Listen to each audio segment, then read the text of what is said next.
Buen día, buen día. Bueno, voy a presentar así por encima la Escuela Abierta de Psicoanálisis.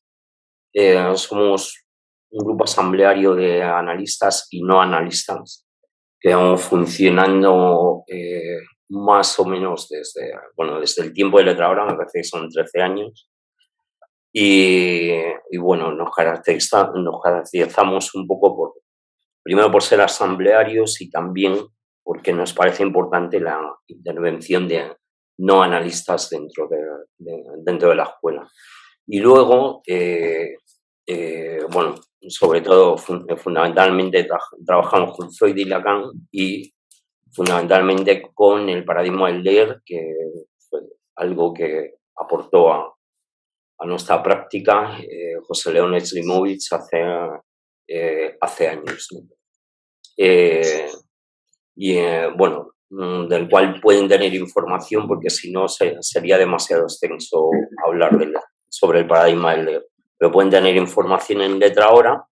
Hubo un paradigma del leer que se publicó hace años y parece ser que está en ciernes el nuevo paradigma del leer.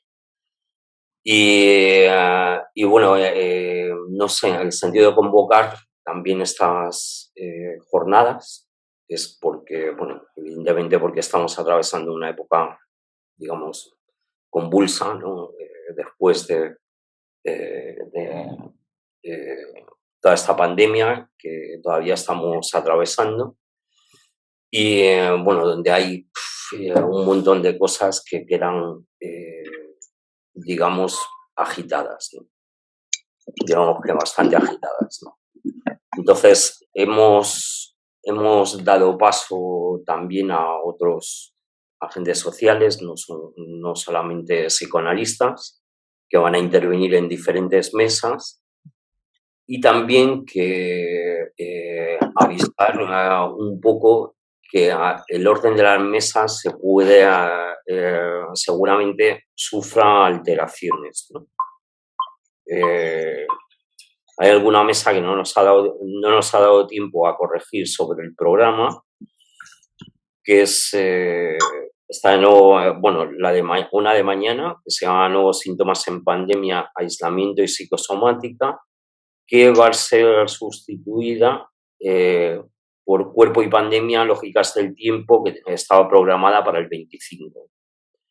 Entonces, esas mesas van a ser intercambiadas. Alguno de los miembros de de las mesas puede ser que no esté. Entonces, bueno, se irá avisando en el momento en que aparezca cada mesa de cuáles son los integrantes de la mesa. Vamos a comenzar hoy con la primera mesa, que es negacionismo, derivas sórdidas de la libertad, las psicosis sociales, la publicidad engañosa y la propaganda política o el psicoanálisis aplicado a la manipulación de masas. Sí, ya me ha empezado. En esta mesa, sí, Juan, estamos empezando. Mejor. Paula, en esta mesa, bueno, van a participar, espera, en esta mesa se va a componer de Pablo Garrofe, que es psicoanalista de la Escuela Abierta de Psicoanálisis, músico y escritor de Buenos Aires, Manuel Duro, médico intensivista, psicoanalista de la Escuela Abierta de Psicoanálisis de Granada, y Genoveva Purita, profesora en Psicología del Consumidor por la Universidad de Barcelona, que también es miembro de la Escuela Abierta de Psicoanálisis. Parece ser que esta mesa la va a coordinar, a petición de la mesa, Beatriz Reollo, que también es analista de la Escuela Abierta de Psicoanálisis. Y bueno, sin más, doy paso a la mesa. Muchas gracias, Emilio. Bueno, buenos días y buenas tardes a todos. En nombre de la Escuela Abierta de Psicoanálisis os damos la bienvenida al público que vais a estar aquí en estas jornadas tituladas Cuerpo y Pandemias. También queremos agradecer a todas las personas que han colaborado con la organización de las jornadas y a los participantes de las mesas. Bueno, después de un año o más de un año en que los efectos de una pandemia desconocida han desequilibrado tanto las instancias sociales, la economía, el ámbito sanitario, con el consiguiente resentimiento de lo íntimo y lo político, abrimos estas jornadas para debatir con diferentes disciplinas los tiempos venideros y el estado de lo actual. Entonces, bueno, vamos a comenzar con la primera mesa que, bueno, ya Emilio ha dicho, ¿no?, que va a tratar 3 temáticas. Ahora os explico un poco cómo va a funcionar. Van a tratar 3 temáticas. Una es el negacionismo, derivas sórdidas de la libertad. Otras son las psicosis sociales y otra temática es la publicidad engañosa y la propaganda política o el psicoanálisis aplicado a la manipulación de masas. Entonces, bueno, en esta mesa también Emilio ha dicho, tenemos a Manuel Duro, psicoanalista y miembro de la Escuela Abierta de Psicoanálisis, médico intensivista de Granada, a Genoveva Purita, licenciada en Marketing y profesora titular de la Cátedra de Psicología del Consumidor de la OBS Business School, Universidad de Barcelona, Argentina, y es miembro también de la Escuela Abierta de Psicoanálisis, y a Pablo Garrofe, psicoanalista, miembro de la escuela, autor del libro Lacan entre el arte y la ideología, el nudo de la letra, la música y la voz, de Argentina. Bueno, estos 3 temas va a exponer cada uno de los integrantes de la mesa, van a hacer una pequeña exposición de aproximadamente 7 minutos y luego habrá 5 minutos para el intercambio entre ellos. Y así va a ser con cada tema. Y al final tendremos un tiempo para las preguntas del público. Bueno, preguntas, intervenciones, lo que cada uno considere, ¿no? Entonces, dentro de estas 3 temáticas, la primera para la exposición y el debate es la publicidad engañosa y la propaganda política o el psicoanálisis aplicado a la manipulación de masas. Bueno, os hago una pequeña introducción, ¿no? Y diciendo que, bueno, que es sabido que cada progreso, sea científico, tecnológico, social, para mejorar las condiciones de vida de la humanidad, también puede ser usado en su contra. Es decir, que puede empeorar la vida. Eso ocurrió con la ciencia y también con el psicoanálisis. También ocurrió con el psicoanálisis. Si el progreso tecnológico condujo al riesgo de la destrucción del planeta, los medios de manipulación de masas están dañando a la sociedad, haciéndola cada vez menos democrática. La aspiración de Freud fue liberar al hombre de su sufrimiento neurótico y de su goce autodestructivo, mejorando de ese modo también a la sociedad. En Estados Unidos, el sobrino de Freud, que se llamaba Edward Bernays, tomó algunos de los conceptos de Freud para aplicarlos a la manipulación de las masas en las democracias de la posguerra, y lo hizo con mucho éxito. Fue considerado el inventor de la publicidad moderna. Lo que logró fue poner los cimientos de la sociedad de consumo y de una pseudodemocracia en la cual los ciudadanos sientan que eligen libremente lo que, en realidad, las élites del poder deciden. La influencia de Freud en Norteamérica fue tal que Lacan la describió con estas palabras. La psicología del ego empiedra con sus esferas sin conflicto el American Way of Life. Bueno, vamos a comenzar con Pablo Garrofe. Por favor, apagar los micrófonos encendidos.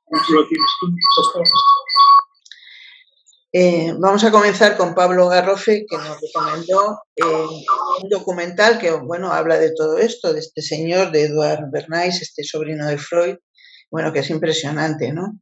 Y yo lo he visto algunos documentales, porque son varios, pero yo he visto sobre todo el primero, y yo también os lo recomiendo, vamos, se llama El siglo del yo, donde se muestran estos hechos históricos, porque lo narra muy bien, ¿no? Y para el que le interese verlo, está disponible el enlace en el Facebook de la Escuela Abierta de Psicoanálisis. Bueno, vamos ahora a las exposiciones. Va a comenzar Pablo y le paso la palabra a Pablo Garrofe. Bueno, muchas gracias, Beatriz. Buenos días o buenas tardes, de acuerdo al uso horario de cada uno. Quiero decir que el documental El siglo del yo, que también se tradujo como El siglo del individualismo, de Adam Curtis, me impactó mucho. No por nada ganó varios premios a la mejor serie documental, mejor película histórica del año. Es del 2012. Pienso que muestra por dentro los engranajes de las máquinas que modelan la subjetividad contemporánea. Antes de verlo tenía claro que cierto uso del psicoanálisis malentendido había tenido una influencia importante en lo que se llama el American Way of Life. Lacan lo sitúa en sus escritos, en el Seminario 2 también, sobre el yo, con mucha claridad. Pero creo que si hubiera visto este documental se levantaría de su tumba, despertaría a Freud también y emprenderían una larga marcha en contra de las cosas que se están haciendo, porque verdaderamente es una deformación muy grande de todos los principios del psicoanálisis. Y sin embargo es utilizado. Como dijo Beatriz Reollo, todo progreso científico puede usarse en contra también de la humanidad. Bueno, el uso disolvente de los lazos sociales, de las estrategias de manipulación de masas es bastante impactante. La praxis liberadora del psicoanálisis fue deformada en sus principios y aplicada a la edificación de la sociedad de consumo y las pseudodemocracias modernas. Vernet logró que el excedente de producción fabril a fines de la Primera y Segunda Guerra Mundial obtenga consumidores. Lo hizo utilizando parte de la teoría de su tío, Freud, para llegar a los siguientes principios de lo que llamó asesoría en relaciones públicas. Inventó ese término para no usar el término propaganda, que sonaba mal porque lo habían usado los nazis en la Segunda Guerra Mundial, pero él sabía, y en la Primera también, pero él sabía que era lo mismo. A lo largo de toda su vida sostuvo que las masas son manipulables, que el hombre se mueve por instintos, no por la razón, y tomando de este hecho, diseñó dispositivos muy efectivos para seducir y convencer a esas masas de que eran libres y conscientes en su elección de comprar esos productos o votar a tal o cual candidato a presidente. Por ejemplo, el famoso utilizó una marcha feminista para convencer a un enorme público femenino que fumar en público era mostrarse como una mujer liberada de las imposiciones del hombre. Hizo filmar a los soldados en la Primera Guerra usando un reloj pulsera para vender con el reloj la virilidad. Instaló la costumbre perjudicial para la salud de desayunar con huevos y tocino, falseando una encuesta realizada a miles de médicos. En el terreno de la política asesoró a presidentes como Coolidge, Wilson, Hoover, Eisenhower, Reagan y Bush. Participó en el golpe de Estado del 54 en Guatemala, haciendo creer a los estadounidenses que el presidente electo democráticamente era comunista, contratado por la United Fruit Company, que fue la fuerza más importante en el derrocamiento de Arbenz. Por otro lado, rechazó trabajar para ningún cliente en que él no creyera, se negó a colaborar para las causas de Hitler, Franco o Somoza, y se preocupaba porque le había llegado la noticia de que Joseph Goebbels, el famoso propaganda de Hitler, tenía una copia de su primer libro como herramienta de trabajo. Vemos que fue las revistas Times y esas dicen que es uno de los hombres más influyentes del siglo y había permanecido bastante en las sombras. Quizá la clave de todo esto estuvo en,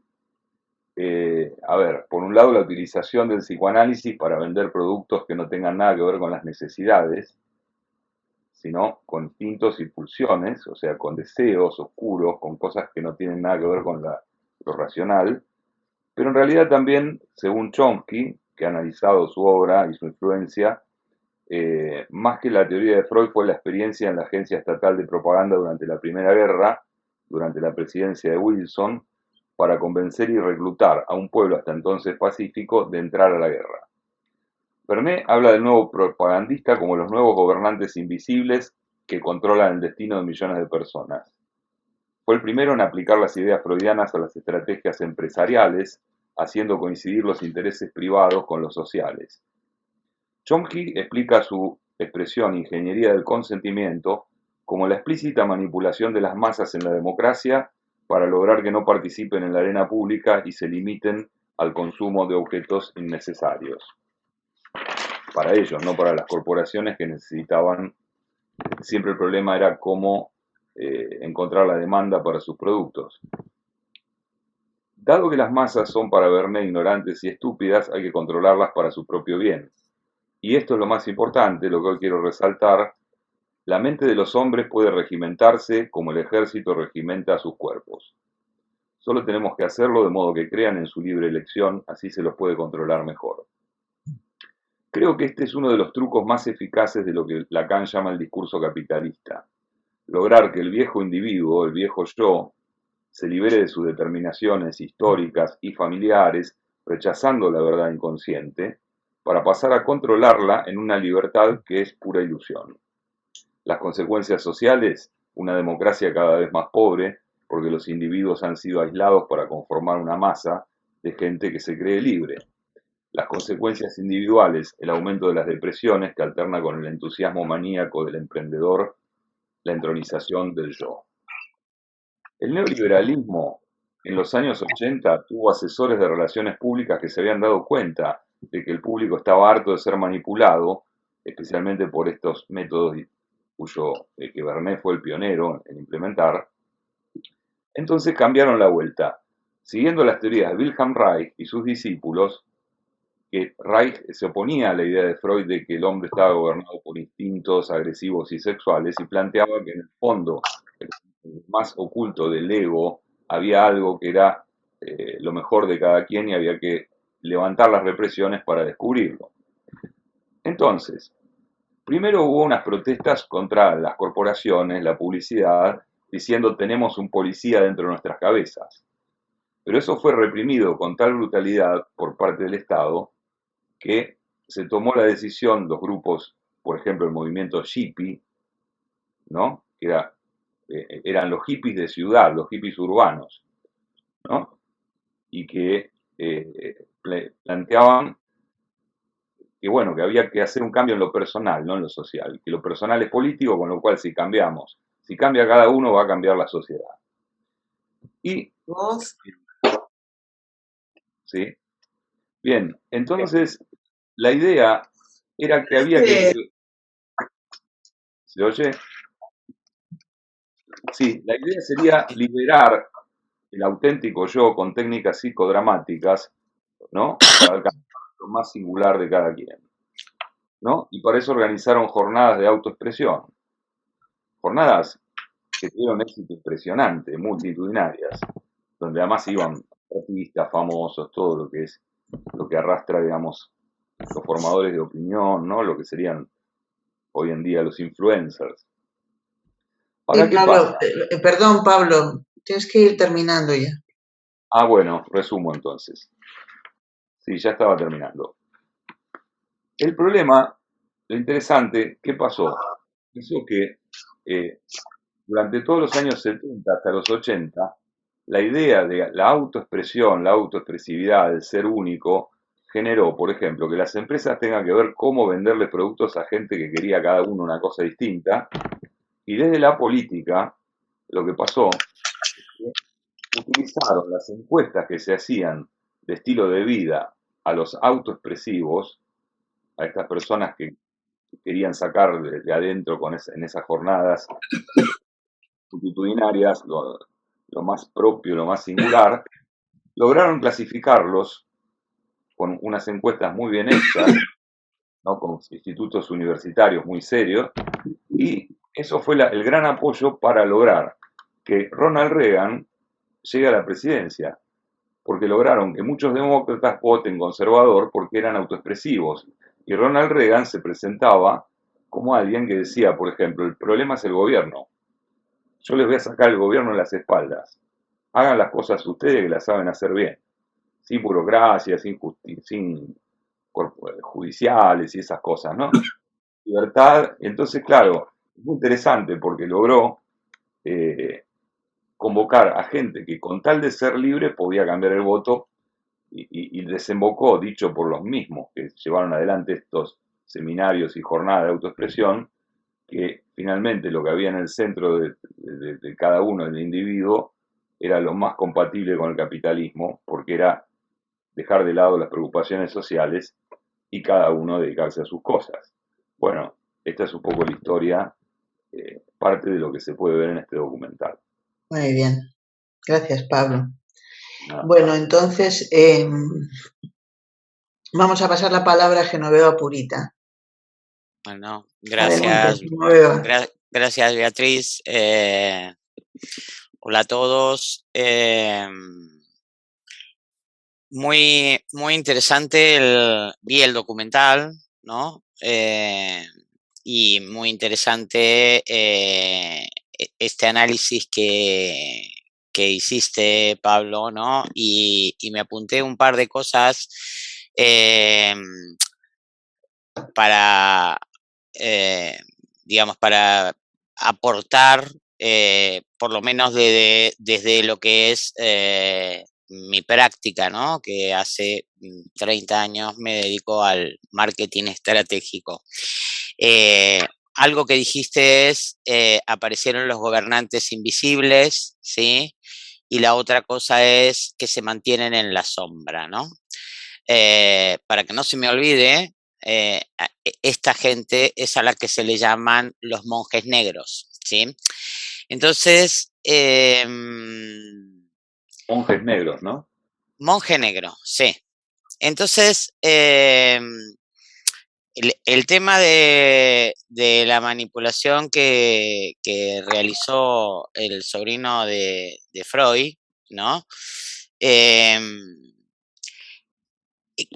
Es importante aclarar antes que hay una diferencia entre lo que son las relaciones públicas, ¿sí?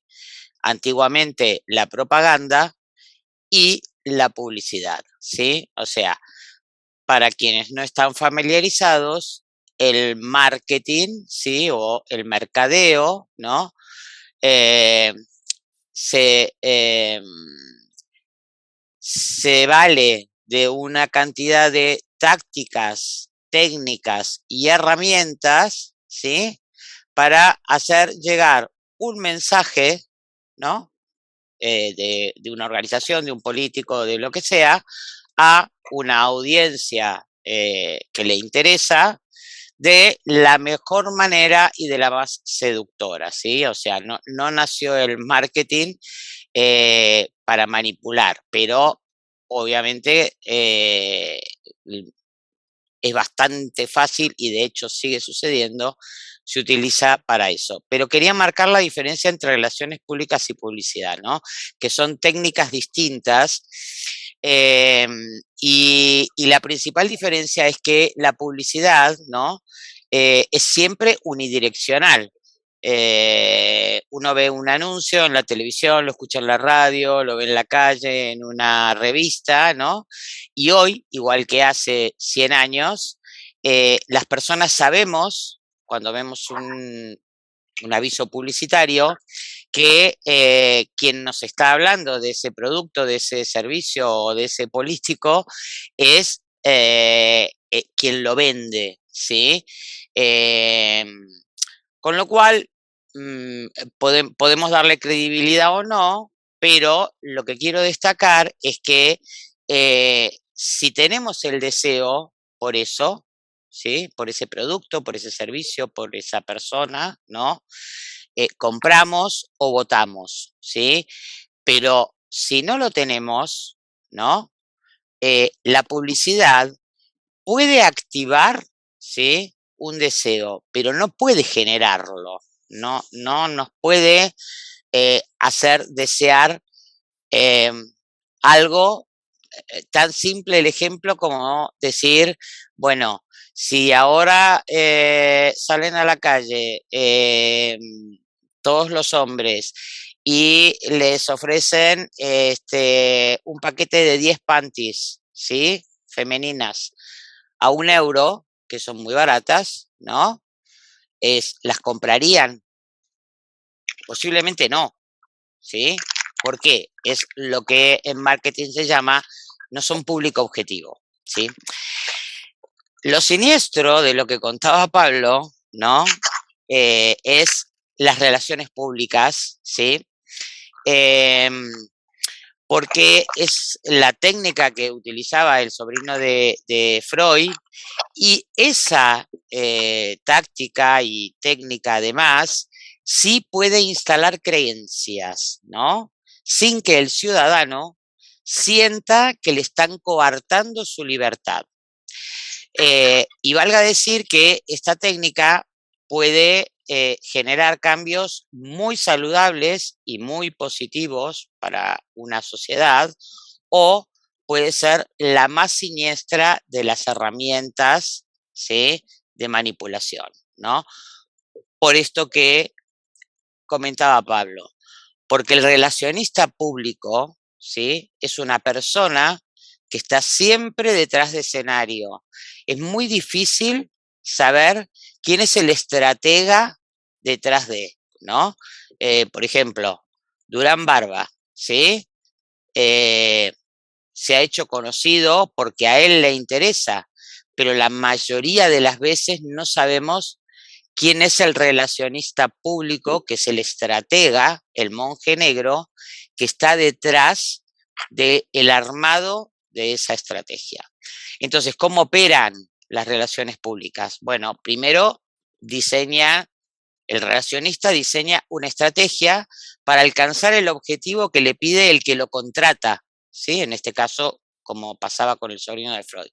Partido político, una corporación, una organización, lo que sea, ¿sí? El éxito de la estrategia consiste en identificar a las personas adecuadas para influir sobre otros, porque no es él quien lo va a hacer, ¿sí?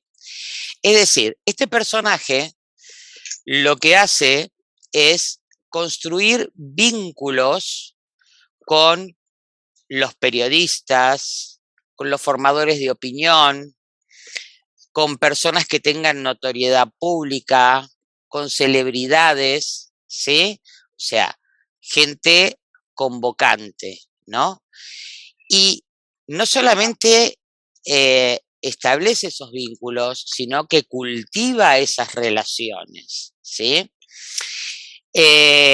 Cuando necesita algo, visibilizar un tema de forma masiva, o instalar una creencia, o sembrar el miedo, o convocar personas para que se sumen a una movida X, la que sea, ¿no?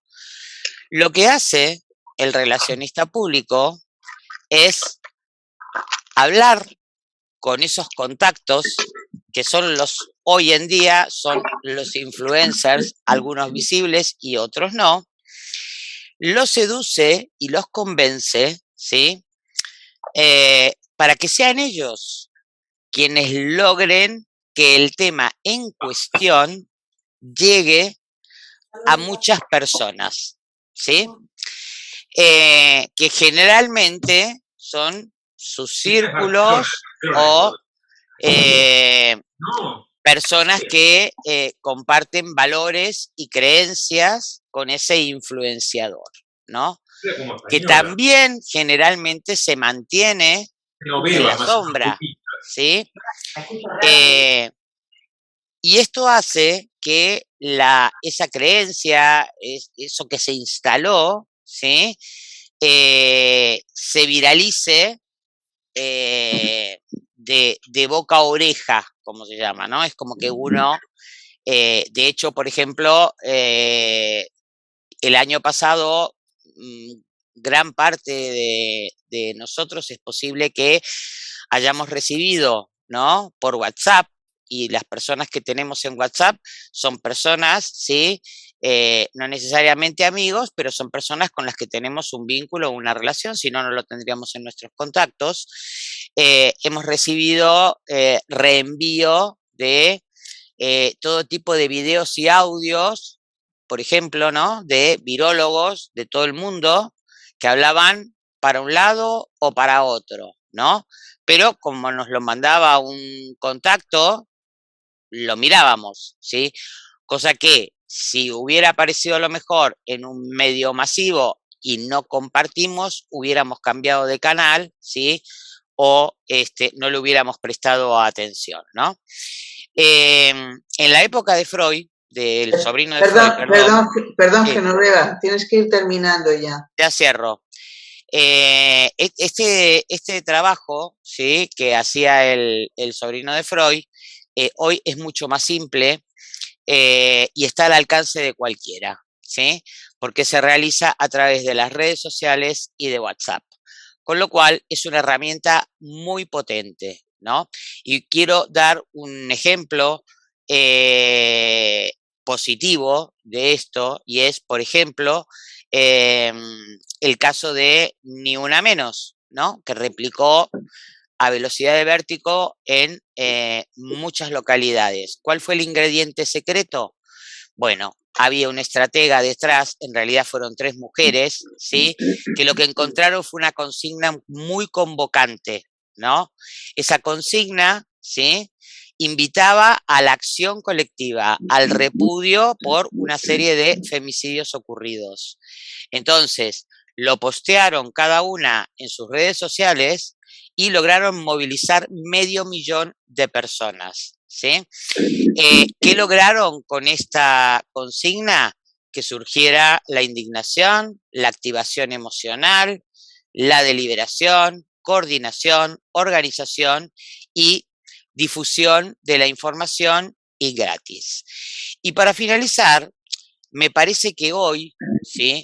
Ni siquiera sería necesario vincular el psicoanálisis como vehículo de manipulación, como sucedió en la época de Bernay, porque habitamos en un mundo algorítmico donde la inteligencia artificial se encarga de generar perfiles de comportamiento, ¿sí? Cada vez que nosotros entramos a Facebook, ¿no?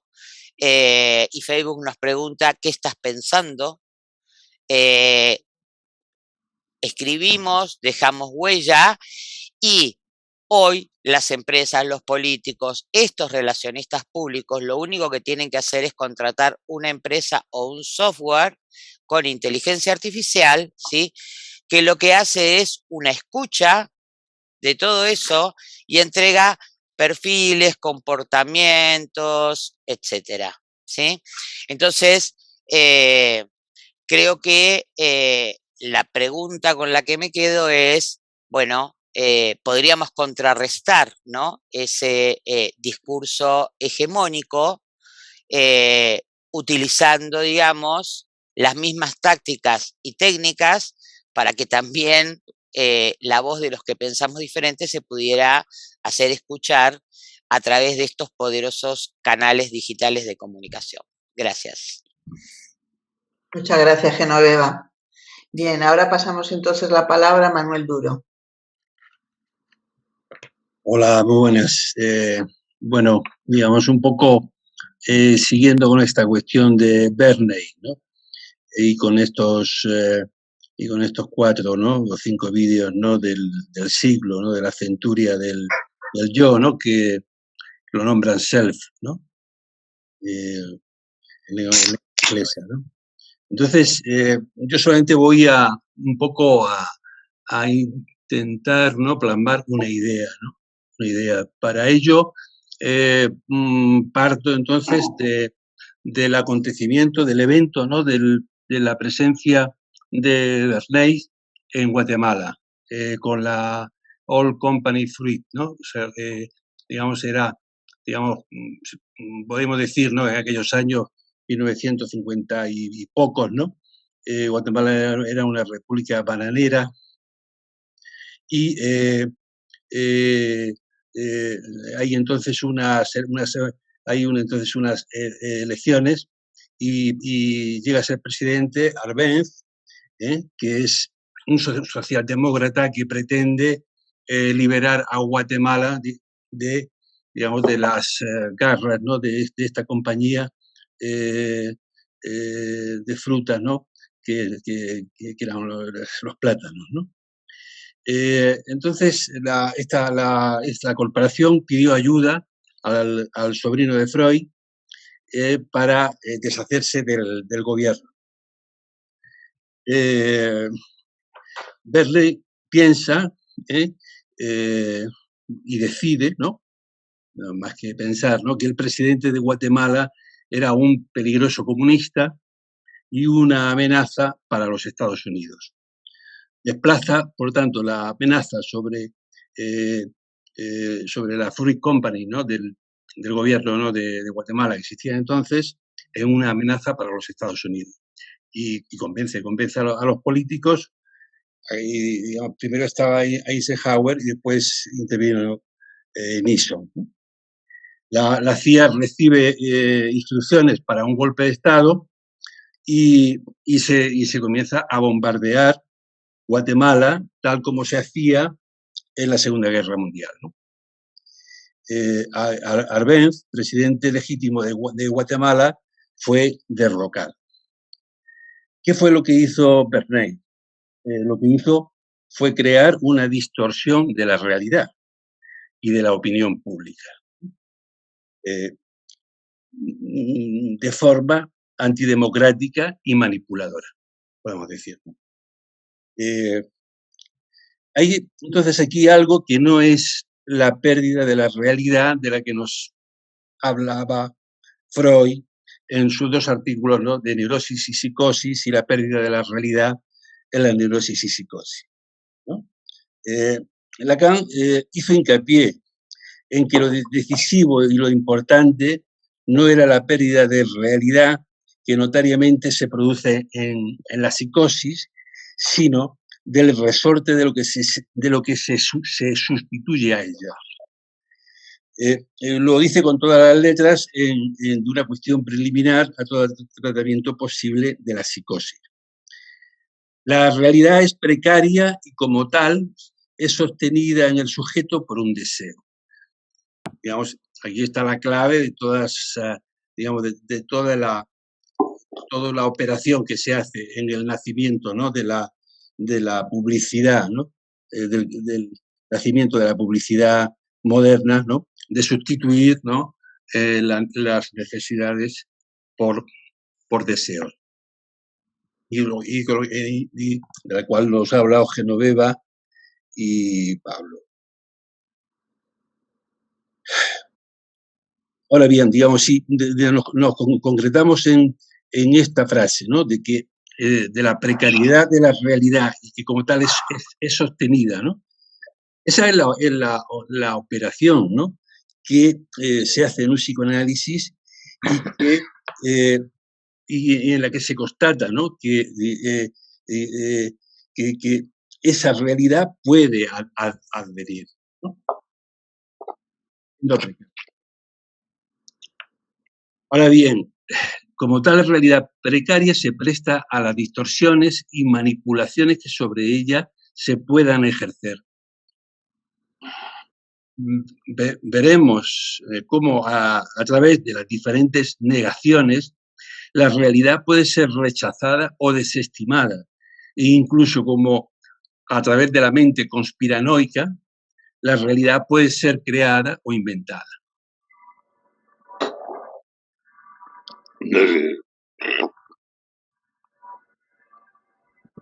Bueno, digamos, esa era la idea que quería. Muy bien, gracias, Manuel. Bueno, tenéis 5 minutos si queréis debatir entre vosotros, entre Genoveva, Pablo y Manuel. Tenéis unos minutos. Bueno, 5, por decir una cosa un poco aproximada. Por mi parte, me da la impresión que quizás, como nos excedimos del tiempo y largamos un poco tarde, quizás podríamos dejar el debate para la próxima pregunta. ¿Qué les parece? Si tenemos que volver sobre temas, no sé, pregunto a Genoveva y a Manuel. Sí. porque empezamos casi 25 minutos más tarde y viene otra mesa detrás, o sea Bien, que... de acuerdo. De acuerdo, Pasamos. entonces vamos a pasar al siguiente punto de esta mesa, que son las psicosis sociales.